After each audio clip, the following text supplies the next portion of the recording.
The car you're currently driving, how long will it last? How long do you expect it to last?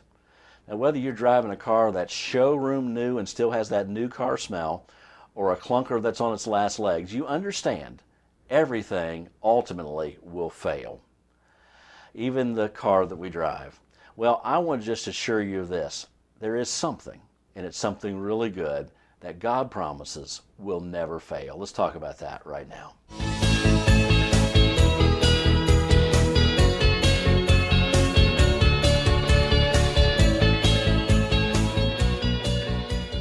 Well, Julie and I have a car that is 16 years old and still going, although it's showing some signs that the ultimate failure is not far off, I'm afraid. Last week I was driving here to our church facilities, and as I just pulled in to my place of parking, stepped down on the brakes, and I didn't think I was going to stop. Got out and found out that there was brake fluid and a long line behind me. Yeah, the brakes had failed, and I had to have it towed, and a pretty sizable bill later. It's all fixed, but I know its days are numbered. Let me share something with you that never has its days numbered, and it's found in 1 Corinthians 13:8. In this passage where Paul gives a wonderful description of love, and by the way, we just finished a series entitled Love Like God. You can also find it on the link on the same website, and you'll see the link below me.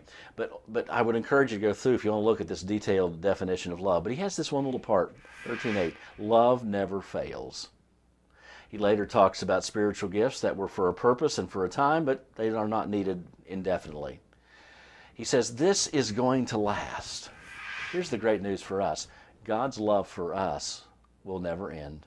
It will never cease. It will never fail. And if we choose to love others like God loves us, that will never fail to accomplish great things. We live in a world filled with selfishness. We live in a world filled with hate. God calls us to love like He loved us. If we do, it will not fail to accomplish His eternal purposes. I don't know about you, but I'm glad there's something that lasts, and I'm glad that throughout all the days of eternity, we're all gathered around in God's presence as His followers, as believers in Him. We will be basking in His love. We will be loving Him in return, and the love relationship with all who are gathered will be fully intact for all eternity. You want something that won't fail? Bask in God's love and express God's love to others.